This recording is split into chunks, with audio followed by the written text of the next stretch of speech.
Welcome back to my YouTube channel. दोस्तों कैसे हैं आप सब? उम्मीद करती हूँ बहुत बढ़िया होंगे, मजे में होंगे। मैं भी बिल्कुल बढ़िया हूँ। तो जैसा कि आप सभी जानते हैं, आपके एग्जाम्स की डेट आ गई है। DSSB PRT की मैं बात कर रही हूँ। पार्ट बी में यहाँ पर आप लोगों को करवा रही हूँ और स्पेसिफिकली PYQs हम यहाँ पर डिस्कस कर रहे हैं, ठीक है। क्योंकि थ्योरेटिकल पार्ट मैं आप लोगों को ऑलरेडी करवा चुकी हूँ। 150 वीडियोज मेरे चैनल पर अवेलेबल है। DSSB PRT की प्लेलिस्ट आप चेकआउट कर सकते हैं। अभी रिसेंटली हम PYQs डिस्कस कर रहे हैं और आज की इस वीडियो में हम एक नया पेपर स्टार्ट करेंगे। कौन सा पेपर है ये? 11 नवंबर 2018 का शिफ्ट 2 का पेपर है, ठीक है। पार्ट 1 का मतलब यहाँ पर है कि इस पेपर के आज की इस वीडियो में 35 क्वेश्चन हम डिस्कस करेंगे। तो चलिए स्टार्ट करते हैं आज की इस वीडियो को। Let me see what is the first question. Question क्या है? तीसरी क्लास की स्टूडेंट रिया अच्छी वोकेबलरी के साथ साफ साफ बोलती थी, कहानियां सुनती और पढ़ती थी। वह किस तरह की इंटेलिजेंस दिखा रही थी? यानी कि a class 3 student Riya was articulate with a good vocabulary, listening to and reading stories. What kind of intelligence was she demonstrating? यानी कि किस तरह की इंटेलिजेंस उसके अंदर है, जिस तरह का वो बिहेव कर रही है कि भाई उसकी वोकेबलरी भी अच्छी है, साफ साफ बोलती है, कहानियां सुनती और पढ़ती है। तो किस तरह की इंटेलिजेंस को डेमोन्स्ट्रेट कर रही है? Linguistic intelligence, journal intelligence, interpersonal intelligence या लॉजिकल इंटेलिजेंस? तो देखिए भाषा की बात हो रही है, वोकेबलरी की बात हो रही है कि भाई भाषा मतलब शब्दावली पर भी उसका अच्छा कंट्रोल है, अच्छे से सुनती है, समझती है, पढ़ती है। तो किसकी बात हो रही है? किस तरह की इंटेलिजेंस को डेमोन्स्ट्रेट कर रही है? Linguistic intelligence. ये इंटेलिजेंस और उसकी थ्योरीज से रिलेटेड क्वेश्चन है। तो इंटेलिजेंस और उसकी थ्योरीज पूरा को पूरा 25, 30 और टेस्ट जितने भी हैं वो सारे के सारे अवेलेबल है मेरे चैनल पर। आप लोगों को बोलना चाहूंगी कि बिल्कुल टॉपिक अगर करना चाहते हैं तो डिटेल में ही चीजों को करना, ठीक है, तभी ये क्वेश्चन कर पाओगे। नेक्स्ट क्वेश्चन क्या है आइए देखते हैं। किसकी शिक्षण में सामाजिक संवाद में ज्यादा रुचि थी? Who had more interest in social dialogue in teaching? प्याजे, चॉम्स्की, गार्डनर या वाइगॉत्स्की? तो देखिए किस मतलब सोशल डायलॉग की बात कौन करते हैं? वाइगॉत्स्की करते हैं। प्याजे किसकी? कॉग्निटिव डेवलपमेंट की बात करते हैं, ठीक है।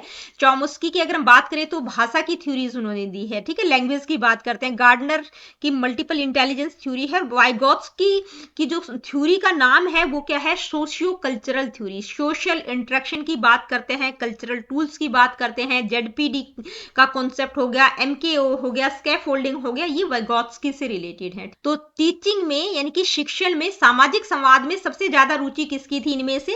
तो वो कौन थे? Vygotsky. Who propose the multi dimensional theory of intelligence? यानी कि बुद्धिमत्ता का, बुद्धि का बहुआयामी सिद्धांत किसके द्वारा दिया गया है? JP Gilford, EL Thorndike, Spearman या हार्वर्ड गार्डनर?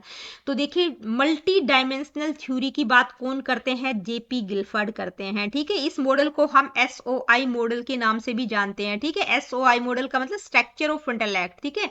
तो इसमें उन्होंने मल्टी डायमेंशनल इंटेलिजेंस, जिसमें 3 डायमेंशंस की बात की गई है, ठीक है, और हर एक डायमेंशन में अलग अलग एलिमेंट्स हैं। जैसे ऑपरेशन की अगर हम बात करें तो ऑपरेशन का मतलब मेंटल प्रोसेसेस से रिलेटेड है, कंटेंट टाइप्स ऑफ इंफॉर्मेशन से रिलेटेड है, प्रोडक्ट का मतलब फॉर्म्स ऑफ आउटकम, आउटकम की क्या फॉर्म्स निकलेंगे। तो इनमें भी अलग अलग एलिमेंट्स हैं। इसमें किसी में जो इनका इनिशियल मॉडल था, ठीक है, उसमें 120 एबिलिटीज की बात की गई है, यानी कि जिसमें 5 ऑपरेशंस, 4 कंटेंट और 6 प्रोडक्ट। तो टोटल 120 एबिलिटीज या 120 एलिमेंट्स हम कह सकते हैं। इसके बाद इस मॉडल को रिवाइज किया गया था, तो उसमें कुछ और एड ऑन किया गया था, ठीक है। तो इसमें आप देख पा रहे हैं 5 मल्टीप्लाई बाय 5 मल्टीप्लाई बाय 6, यानी कि सिर्फ जो कंटेंट वाला पार्ट है उसमें एक एलिमेंट ऐड किया गया था। तो जो एलिमेंट्स की शिक्षा, टोटल एलिमेंट्स 150 हो गए थे। उसके बाद दोबारा से फिर इसको रिवाइज किया गया था, उसमें 180 एबिलिटीज या 180 एलिमेंट्स हैं, ठीक है। 5 multiply by 6 plus multiply by 6, ठीक है।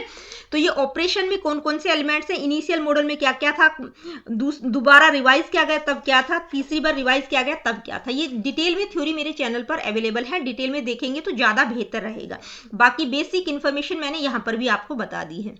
नेक्स्ट क्वेश्चन क्या है आइए देखते हैं। कक्षा 6 की एक छात्रा उन विषयों को पढ़ना पसंद करती है जिनमें उसकी अपनी इच्छा और रुचि होती है।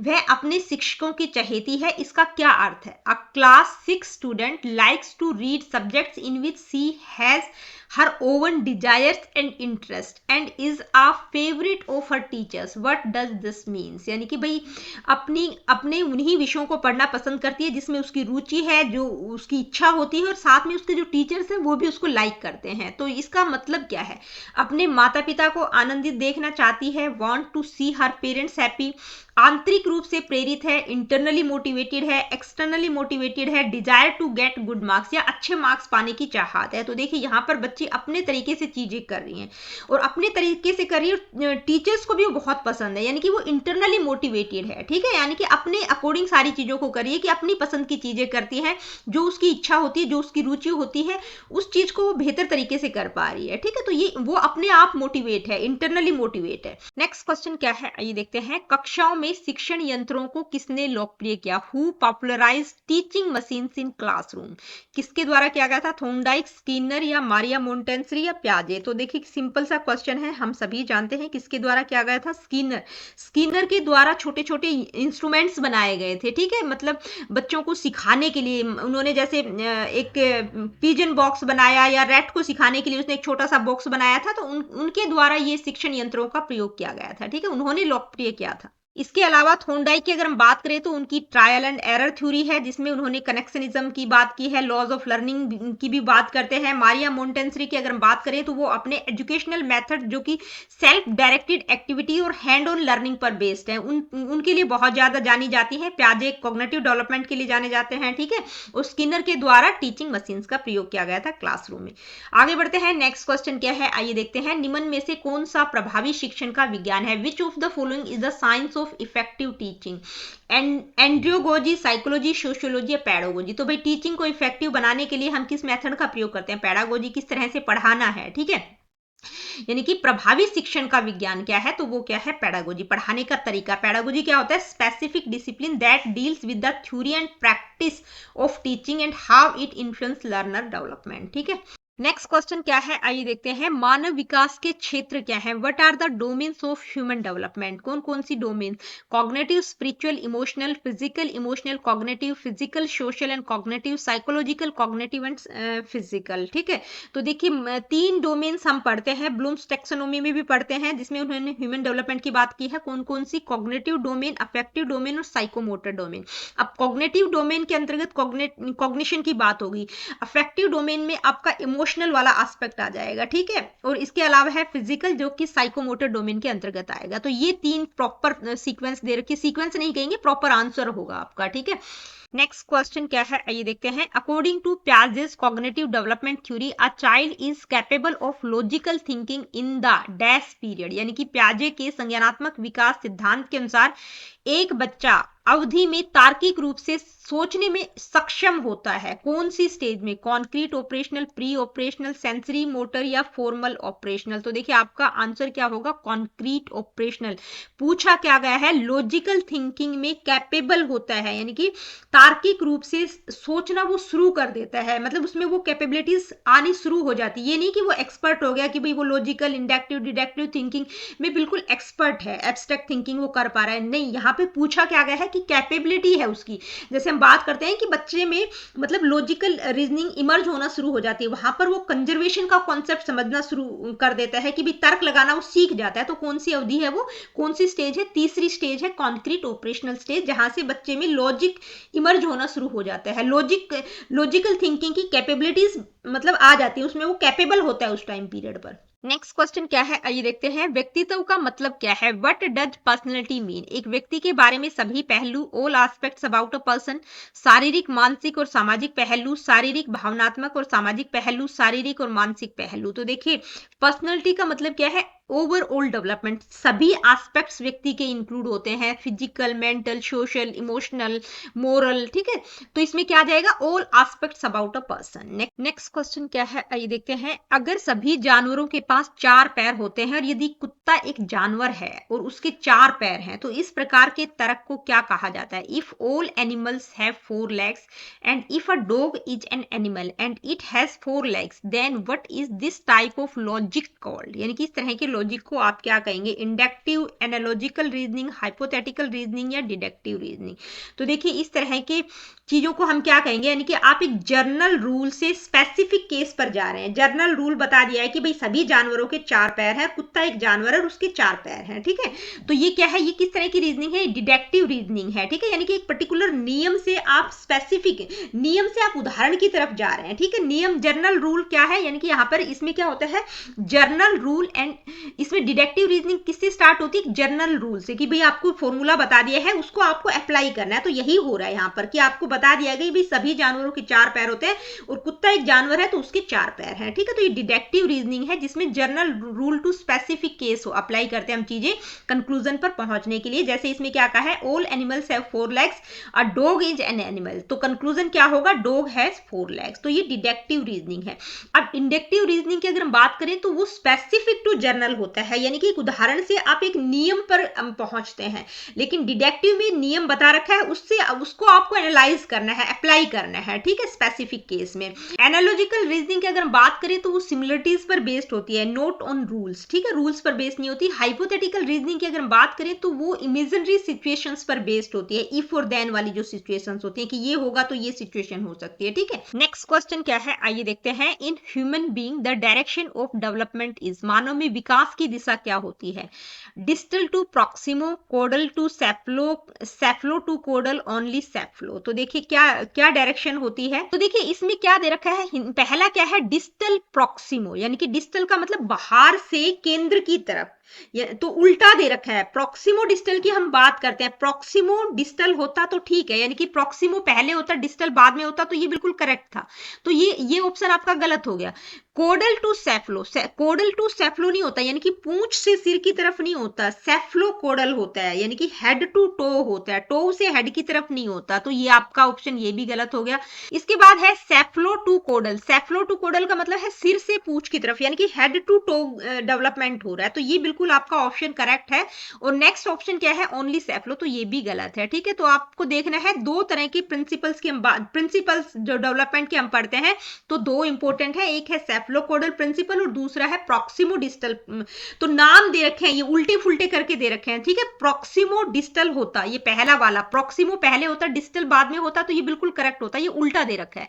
यानी कि प्रॉक्सिमो डिस्टल का मतलब होता है सेंटर टू पेरिफेरीज, यानी कि इनवर्ड टू आउटवर्ड होता है, यानी कि पहले बच्चे का धड़ विकसित होता है, उसके बाद उसके हैंड टॉस, मतलब हैंड लेग्स दूसरे बॉडी पार्ट्स का डेवलपमेंट होता है। एक होता है सेफ्लोकोडल जिसमें आप हेड टू टॉ डेवलपमेंट होता है, यानी कि बच्चा पहले अपने सिर पर कंट्रोल करता है फिर बॉडी के दूसरे पार्ट पर कंट्रोल करता है। तो ये दोनों प्रिंसिपल्स, दोनों नहीं कहूंगी, डेवलपमेंट की जितने भी प्रिंसिपल्स हैं 14-15 बहुत डिटेल में मेरे चैनल पर अवेलेबल है, सारों को पढ़ लेना, पक्का एक क्वेश्चन आप लोगों को देखने को मिल जाएगा। तो आपका आंसर क्या होगा, सी, सेफ्लो टू कोडल, ठीक है। इसको देखेंगे भी, जोड़कर भी देखेंगे तो क्या बन रहा है, सेफ्लोकोडल, ठीक है, करेक्ट नाम है। Proximo distal, distal to proximo नहीं होता, प्रॉक्सिमो डिस्टल होता तो करेक्ट होता। नेक्स्ट क्वेश्चन क्या है, आइए देखते हैं। Mister Sajid the social studies teacher give an assignment to his student, यानी कि श्री साजिद सामाजिक अध्ययन के एक शिक्षक है, उन्होंने अपने छात्रों को एक सत्रीय कार्य दिया, एक असाइनमेंट दिया। क्या था वो, how to avoid traffic jams in the city, भाई शहर में जो ट्रैफिक जाम होता है उससे कैसे बचें। The teacher wanted to promote dash the thinking, यानी कि जो शिक्षक है वो किस तरह की सोच को बढ़ावा देना चाहते हैं कि भाई शहर में बहुत ज्यादा ट्रैफिक जाम होता है, तो इसके ऊपर उनको एक असाइनमेंट तैयार करने के लिए दिया है। तो इस असाइनमेंट के द्वारा टीचर क्या किस तरह की थिंकिंग डेवलप करने की कोशिश कर रहा है बच्चों में। तो ऑप्शन क्या क्या है, both convergent and divergent, convergent divergent या इंटेलिजेंट। तो देखिए इंटेलिजेंट तो थिंकिंग नहीं है, इंटेलिजेंस होता तो हम बात लेते हैं, ठीक है। कन्वर्जेंट डाइवर्जेंट दो तरह की थिंकिंग की हम बात करते हैं। कन्वर्जेंट थिंकिंग कन्वर्ज होकर सोचना, एक पर्टिकुलर फिक्स आंसर की हम बात करते हैं। डाइवर्जेंट थिंकिंग की यहाँ पर बात हो रही है क्योंकि बच्चों को जो टॉपिक दिया गया है उसमें बहुत सारे ऑप्शन हो सकते हैं, भाई ट्रैफिक जाम के अलग अलग रीजन हो सकते हैं, वो बच्चे खुद एनालाइज करके सोचेंगे, एक पर्टिकुलर आंसर नहीं हो सकता, एक फिक्स आंसर नहीं है। नेक्स्ट क्वेश्चन क्या है, आइए देखते हैं। परीक्षण और त्रुटि शिक्षण का सिद्धांत किसके द्वारा विकसित किया गया था? तो बहुत ही सिंपल सा क्वेश्चन है। ट्रायल एंड एरर थ्योरी किसके द्वारा दी गई है? ईएल थॉर्नडाइक के द्वारा। ठीक है, इसके अलावा कॉल्ब की अगर हम बात करें तो उनका भी एक एक्सपीरियंशियल थ्योरी है। हार्वर्ड गार्डनर की इंटेलिजेंस की थ्योरी है। विलियम हरमन की अगर हम बात करें तो इनको जो है हम brain dominance and thinking style models के साथ एसोसिएट करते हैं। ठीक है, तो आपका आंसर क्या रहेगा? EL Thorndike. नेक्स्ट क्वेश्चन क्या है, आइए देखते हैं। What does convergent thinking test, यानी कि अपसारी चिंतन क्या परीक्षण करता है? Intelligence, uniqueness of an individual, single correct answer, memory. तो कौन सा? डाइवर्जेंट थिंकिंग के द्वारा आप क्या चेक करते हैं बच्चे का? बच्चा डाइवर्ज होकर सोचता है, बच्चे की यूनिकनेस हम चेक करते हैं। ठीक है, तो क्या होगा? Uniqueness of an individual. Single correct answer की बात हम कन्वर्जेंट थिंकिंग में करते हैं। ठीक है, नेक्स्ट क्वेश्चन क्या है, आइए देखते हैं। डाइवर्जेंट और कन्वर्जेंट दोनों तरह की थिंकिंग की बात जेपी गिलफर्ड करते हैं। ठीक है, ये आपको पता होना चाहिए। नेक्स्ट क्वेश्चन क्या है, प्याजे के संज्ञानात्मक विकास सिद्धांत के अनुसार ठोस परिचालन चरण की अनुमानित आयु क्या है? अकॉर्डिंग टू प्याजे cognitive development theory, the approximate age of concrete operational stage. तो ये स्टेजेस अगर आपको पता होंगी तो आपको आयु भी पता होगी। तो पहली सेंसरी मोटर स्टेज है 0 to 2, उसके बाद प्री ऑपरेशनल स्टेज आती है 2 to 7 ईयर्स, उसके बाद कॉन्क्रीट ऑपरेशनल स्टेज आती है 7 to 11 और 11 ईयर टू ऑनवर्ड आती है फॉर्मल ऑपरेशनल स्टेज। अब आप देख लेना मैंने किस में बताया है, कौन सा पूछा गया है? Concrete operational stage, third stage की बात हो रही है। ठीक है, तो कौन सा होगा? 7 to 12 या 7 to 11 भी हो सकता है। इतना हल्का फुल्का वेरिएशन होता है तो उसको इग्नोर करना है, वो आपको पता होना चाहिए। नेक्स्ट क्वेश्चन क्या है, आइए देखते हैं। The right of children to free and compulsory education act has come into force from, यानी कि बच्चों के लिए मुफ्त और अनिवार्य शिक्षा का अधिकार अधिनियम कब लागू किया गया था? किसकी बात हो रही है? आरटीई एक्ट की बात हो रही है। लागू कब हुआ था?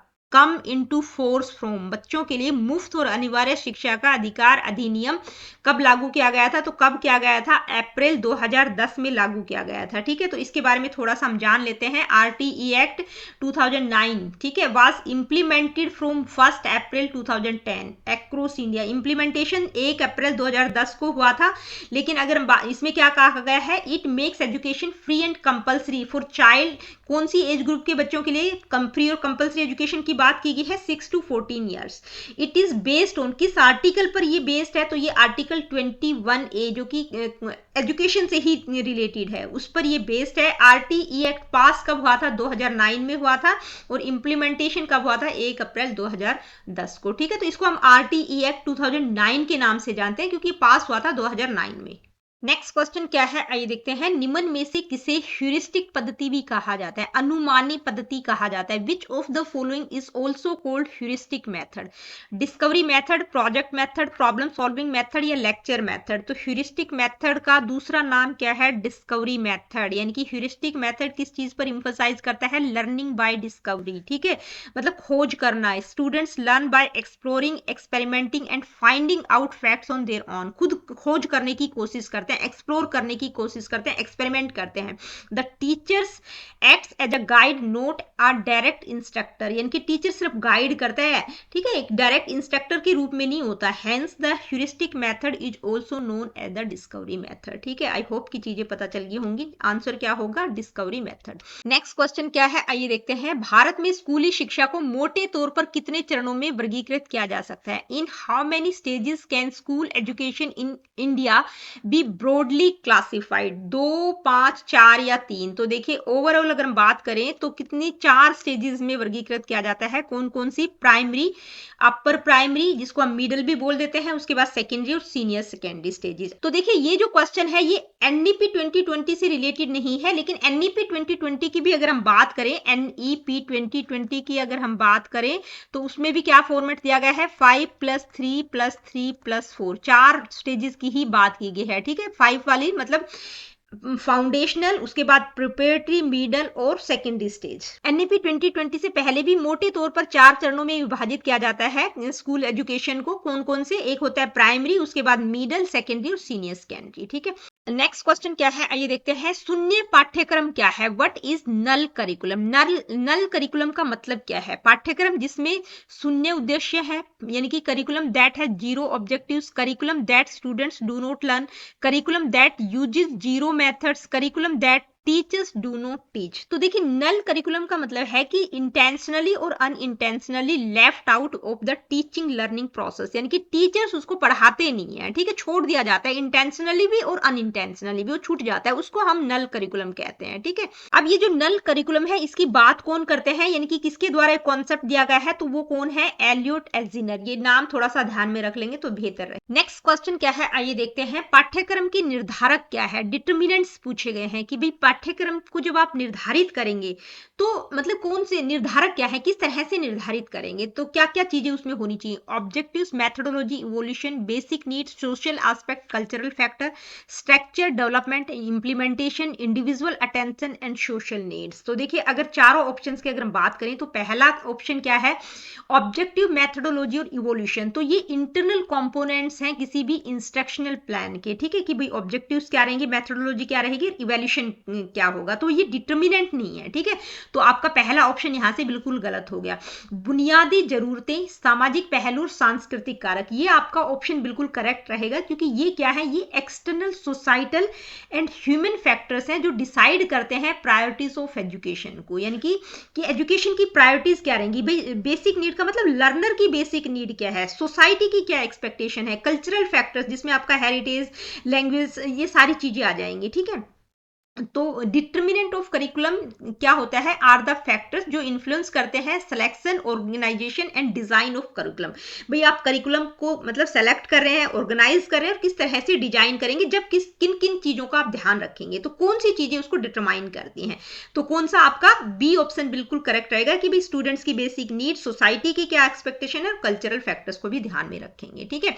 अगर सी ऑप्शन की अगर हम बात करें तो स्ट्रक्चर, डेवलपमेंट और इंप्लीमेंटेशन की अगर हम बात करें तो ये क्या है, ये टेक्निकल फेजेस हैं, वो बिल्डिंग अ स्कूल प्रोग्राम, कोई भी स्कूल प्रोग्राम आप तैयार करें तो उसका स्ट्रक्चर किस तरह से उसको डेवलप करेंगे, किस तरह से इंप्लीमेंट करेंगे, ठीक है। और डी फैक्टर भी निर्धारक तत्वों में नहीं आएगा, individual attention and social needs, यानी कि इसमें क्या बताया गया है, स्पेसिफिक बैलेंस की बात की गई है कि भाई सिंगल स्टूडेंट की बात की गई, इंडिविजुअल अटेंशन, तो कोई भी चीज आप मतलब बड़े लेवल पर हो रही है, करिकुलम को निर्धारित कर रहे हैं तो इंडिविजुअल अटेंशन को ध्यान में नहीं रखेंगे, ओवरऑल चीजों को ध्यान में रखेंगे, ठीक है, तो ये भी नहीं होगा। नेक्स्ट क्वेश्चन क्या है, ये देखते हैं। समकालीन भारतीय समाज के उद्देश्य क्या है, what are the objectives of contemporary Indian society.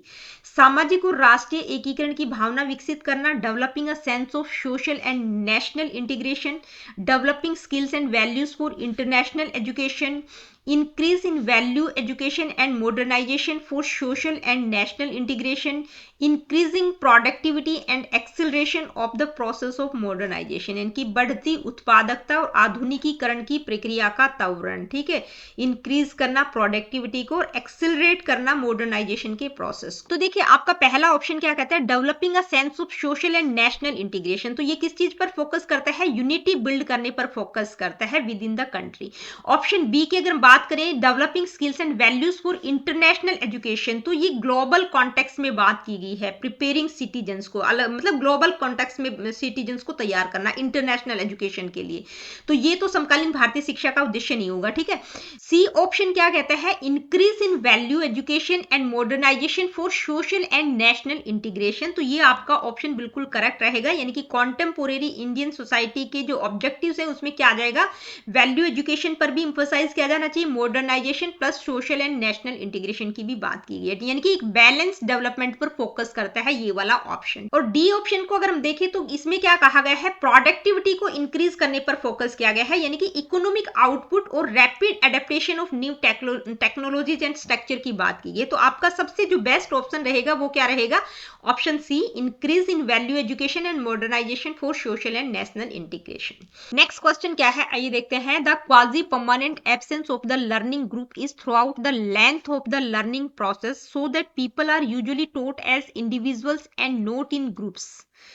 What is the main characteristic of, यानी कि सीखने की पूरी प्रक्रिया के दौरान, भाई पूरा प्रोसेस लर्निंग का जब हो रहा है तो शिक्षार्थियों के समूह की अर्धस्थायी अनुपस्थिति, क्वाजी परमानेंट एब्सेंस क्या है, अर्धस्थायी अनुपस्थिति, भाई वो आ भी सकते हैं नहीं भी आ सकते, डिपेंड कर रहा है, जहां पर बच्चों को इंडिविजुअली सिखाया जा रहा है, नोट इन ग्रुप्स। तो इसको, इस शिक्षण पद्धति, ये कौन सी मतलब किसकी करेक्टरिस्टिक्स है, कौन सी शिक्षण पद्धति की, web based education, online education, virtual learning, open and distance learning. तो ये देखिए अमूमन किस में होता है, ओपन एंड ODL, ठीक है, ओपन एंड डिस्टेंस लर्निंग, यानी कि इसमें ये एक ऐसा सिस्टम होता है जहां पर लर्नर स्टडी करते हैं independently eight their own location with only occasional meeting और कम्युनिकेशन। जब जरूरत पड़ती है तभी वो आते हैं, इंडिविजुअली ही वो स्टडी मटेरियल जो भी उनके पास होता है, जो भी प्रोवाइड किया जाता है अपनी लोकेशन जहां पर भी वो रह रहे हैं दूर दराज के क्षेत्रों में, तो वहीं से वो स्टडी करते हैं, ठीक है।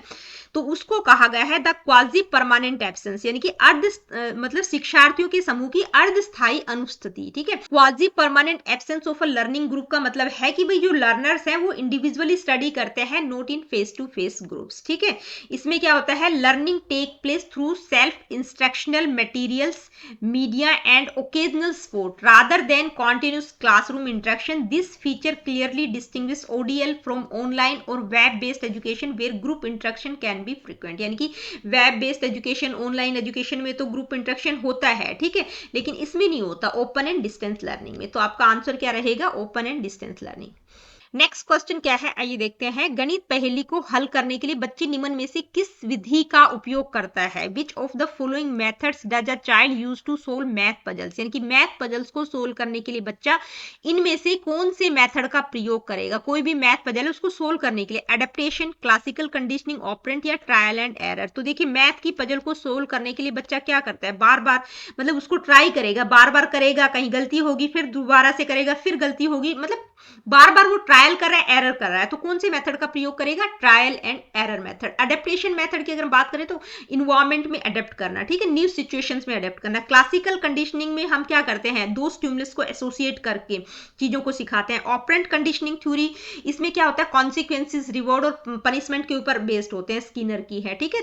तो आपका आंसर क्या रहेगा, trial and error method. Next question क्या है, आइए देखते हैं। Equalisation of educational opportunities, identification of talents, work experience and national service and science education and research recommendations are given by, यानी कि ये जो रिकमेंडेशंस दिए गए हैं क्या क्या, इक्वलाइजेशन ऑफ एजुकेशनल अपॉर्चुनिटीज, यानी कि शैक्षिक अवसरों का समानीकरण, प्रतिभाओं की पहचान, कार्य अनुभव, राष्ट्रीय सेवा और विज्ञान शिक्षा और अनुसंधान। ये जो सिफारिशें हैं ये किसके द्वारा की गई हैं, NPE, Kothari commission, NCF, education commission. अब देखिए अगर हम बात करें NCF तो ये करिकुलम से रिलेटेड होता है, इसमें तो इस तरह की सिफारिशें की नहीं गई, ये तो गलत हो गया। एजुकेशन कमीशन और कोठारी कमीशन, यानी कि एक ही चीज को दो बार लिखा गया, तो एक ही है। कोठारी कमीशन को ही हम एजुकेशन कमीशन के नाम से भी जानते हैं, तो ये भी नहीं होगा, यानी कि दो अलग अलग एक नाम है, दो जगह दे दिया, तो ये भी बिल्कुल गलत हो गया। बी और D ऑप्शन भी गलत हो गया।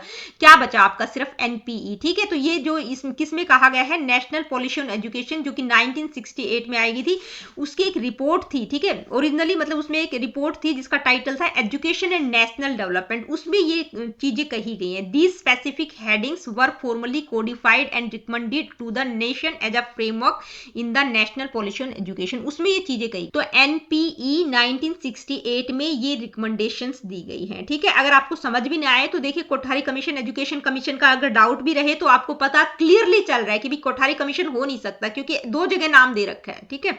तो आपका आंसर क्या रहेगा, NPE, ठीक है। यानी कि ये जो सिफारिशें हैं राष्ट्रीय शिक्षा नीति 1968 का मुख्य हिस्सा है, जो कोठारी आयोग की रिपोर्ट पर आधारित थी, ठीक है। रिपोर्ट किसकी थी, कोठारी आयोग की रिपोर्ट पर आधारित है, लेकिन हिस्सा किसका है, NPE 1968 का है, ठीक है। नेक्स्ट क्वेश्चन क्या है, आइए देखते हैं। सीखने शब्द को विशेष रूप से सीखने की कठिनाइयों, मानसिक स्वास्थ्य के मुद्दों, विशिष्ट विकलांगता, शारीरिक या विकासात्मक विकलांगता से पीड़ित छात्रों को दी गई शिक्षा और अभ्यास का वर्णन करने के लिए सामान्यतः उपयोग किया जाता है। यानी कि जो डिसेबल्ड बच्चे हैं, जो स्पेशल बच्चे हैं, उनको जो शिक्षा दी जा रही है उसकी बात की गई है। यानी कि learning word is specifically use generally to describe the education and practice given to students suffering from learning difficulties, यानी कि वो शिक्षा जो उन बच्चों को दी जा रही है जो लर्निंग डिफिकल्टीज को फेस कर रहे हैं, मेंटल हेल्थ इश्यूज हैं, स्पेसिफिक डिसेबिलिटीज हैं, चाहे फिजिकल डिसेबिलिटी हो या डेवलपमेंटल डिसेबिलिटी, तो उस एजुकेशन को जो ये उन बच्चों को सिखाने के लिए यूज की जा रही है उस एजुकेशन को क्या कहेंगे, integrated education, education for disabled, inclusive inclusive education या स्पेशल एजुकेशन। तो स्पेशल एजुकेशन का मतलब है specially designed instructions, education and training provided to learners who have learning difficulties, mental health issues, specific disabilities, physical, intellectual और developmental.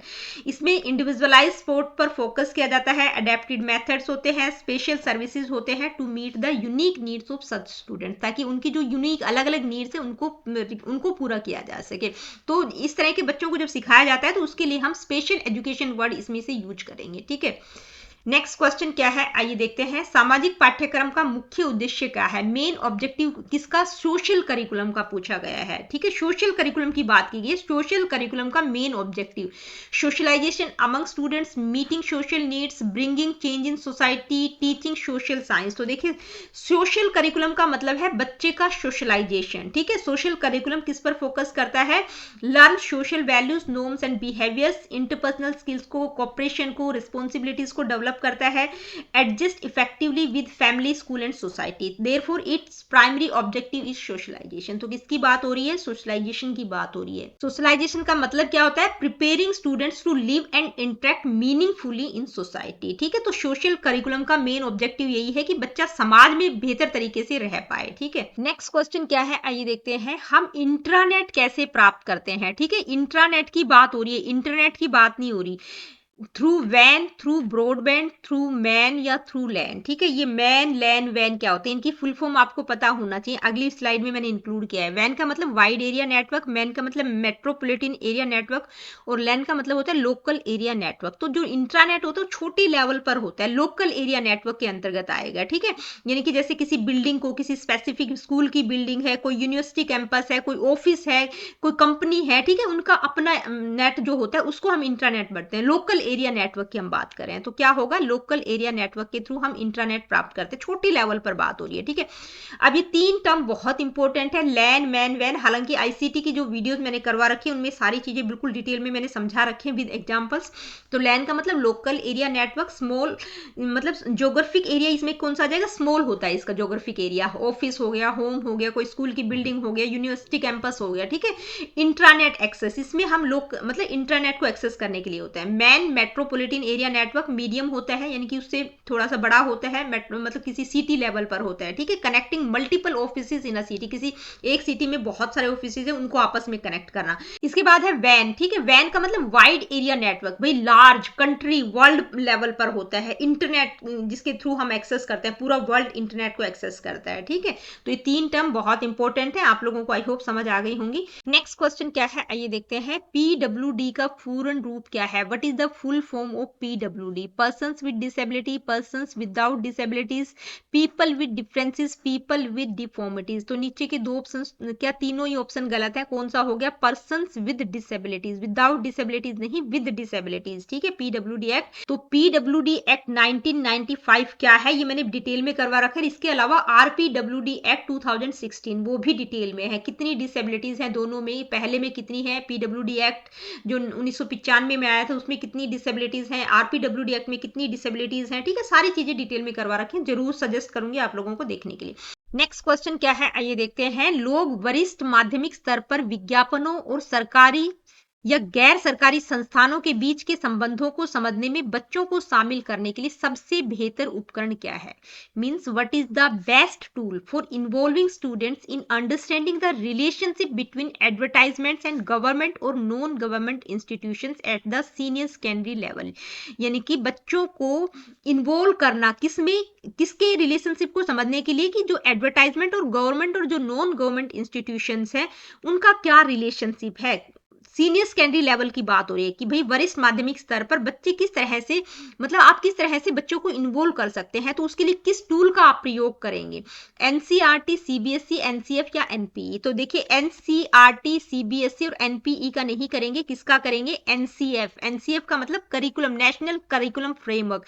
अब ये NCF क्या provide करता है? पेडागोजिकल गाइडलाइन प्रोवाइड करता है टीचिंग के लिए, क्रिटिकल सोशल इश्यूज के लिए, ठीक है। किस पर इंफसाइज करता है? Critical thinking, media literacy, analysis of advertisement, ये सारी चीजें करिकुलम, नेशनल करिकुलम फ्रेमवर्क में ही डिसाइड की जाती है। ठीक है, तो जो फ्रेमवर्क है वो हेल्प करता है स्टूडेंट्स को understand the role of institutions in the society, यानी कि इस तरह के जो रूल्स हैं गवर्नमेंट या एनजीओज वगैरह हैं उनका क्या रोल है सोसाइटी में, क्या होगा, यानी कि कौन सा टूल बेहतर होगा, NCF, national curriculum framework. Next question क्या है, आइए देखते हैं। महिला शिक्षार्थी जो ग्रामीण वंचित शारीरिक सुविधाओं की कमी, ग्रामीण क्षेत्रों में सेवा करने के लिए महिला शिक्षकों की अनिच्छा, वित्तीय कठिनाइयों और परिवहन की समस्याओं, वह सब किस श्रेणी की शिक्षा में मुख्य समस्याएं हैं।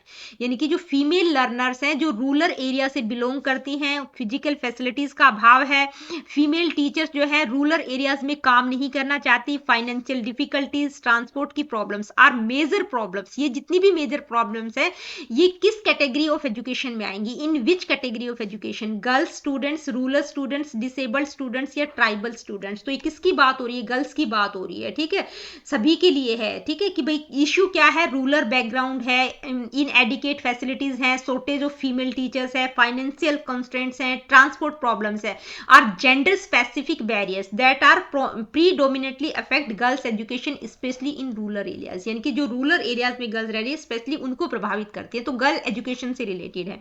तो आपका ऑप्शन क्या रहेगा, गर्ल स्टूडेंट्स। नेक्स्ट क्वेश्चन क्या है, आइए देखते हैं। प्राथमिक स्तर के लिए कौन सा पाठ्यक्रम लागू होता है, which curriculum applies to the primary level, academic, general, academic, professional या वोकेशनल। तो देखिए प्रोफेशनल, वोकेशनल, एकेडमिक नहीं होगा, बिल्कुल जर्नल एकेडमिक होता है। ठीक है, मतलब बिल्कुल बेसिक सा करिकुलम होता है जिसमें सारी बेसिक चीजें होती हैं। नेक्स्ट क्वेश्चन क्या है, आइए देखते हैं। विश्व स्वास्थ्य संगठन के अनुसार मनोवैज्ञानिक, शारीरिक या रचनात्मक संरचना या कार्य का कोई नुकसान या असामान्यता क्या है।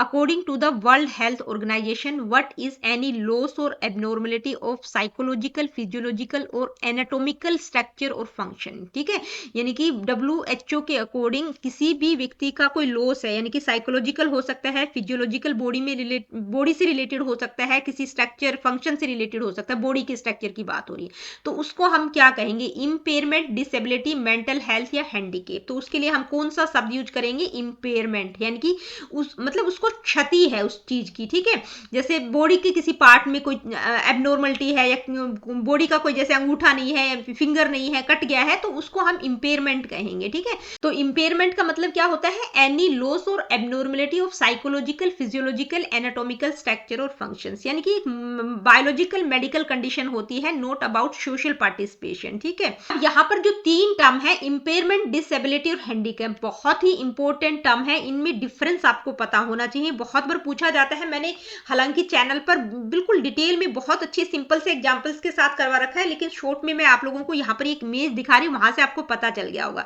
इंपेयरमेंट का मतलब प्रॉब्लम इन बॉडी स्ट्रक्चर और फंक्शन, मतलब आपकी बॉडी स्ट्रक्चर में कोई फंक्शन में प्रॉब्लम हो रही है, आपका हाथ अंगूठा कटा हुआ है, जैसे ये पहली इमेज है, ये क्या है, impairment, problem in body structure.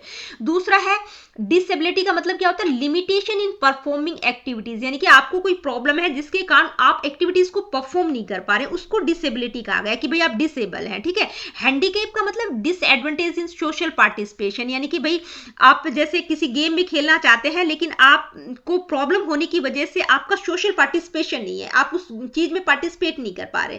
ठीक है, डिसएडवांटेज इन सोशल पार्टिसिपेशन। तो ये जो तीन टर्म है बहुत इंपॉर्टेंट है, बहुत बार क्वेश्चन इनसे पूछा जाता है, तो डिटेल में अगर आप देखना चाहते हैं तो चैनल पर ये टॉपिक ही अवेलेबल है, इंपेयरमेंट, डिसेबिलिटी और हैंडीकैप नाम से। ठीक है, नेक्स्ट क्वेश्चन क्या है, आइए देखते हैं। स्कूलों में आईसीटी लागू करने में बाधा क्या है, what is the barrier in implementing ICT in schools. तो क्या बाधा आती है, टेक्नोलॉजी, टीचर्स क्वालिफिकेशन, इंफ्रास्ट्रक्चर या स्टूडेंट्स अटेंशन। तो सबसे बड़ी जो बाधा है वो क्या है, इंफ्रास्ट्रक्चर। भाई स्कूलों में मतलब जो फिजिकल एसेंशियल रिक्वायरमेंट होनी चाहिए वो नहीं होती, इलेक्ट्रिसिटी हो गया, कंप्यूटर्स हो गए, इंटरनेट, स्टेबल इंटरनेट एक्सेस, ये बहुत सारी चीजें होती हैं, ये सारी इंफ्रास्ट्रक्चर में आ जाएंगी। ठीक है, तो क्या होगा, बुनियादी ढांचा। तो दोस्तों आज की इस वीडियो में हमने जो पेपर लिया था उसके 35 क्वेश्चंस को डिस्कस किया है, अगले 35 क्वेश्चंस हम अगली वीडियो में डिस्कस करेंगे। तो मिलती हूँ आप लोगों से अपनी अगली वीडियो में। Really good, take care of yourself. देखिए वीडियो सेशंस आप लोगों के लिए हेल्पफुल हैं तो लाइक, शेयर और चैनल को सब्सक्राइब आप कर सकते हैं। किसी प्रकार का क्वेश्चन, क्वेरीज, फीडबैक आपका है, do comment in the comment section, जो कि आप बिल्कुल भी नहीं करते हैं तो कमेंट करके मेरे को जरूर बताया करो। और आजकल एक हाइप का ऑप्शन आता है, आप लोगों से रिक्वेस्ट है कि आप चैनल को हाइप कर देंगे तो उससे मेरा जो चैनल है वो सर्च इंजन में आ जाएगा।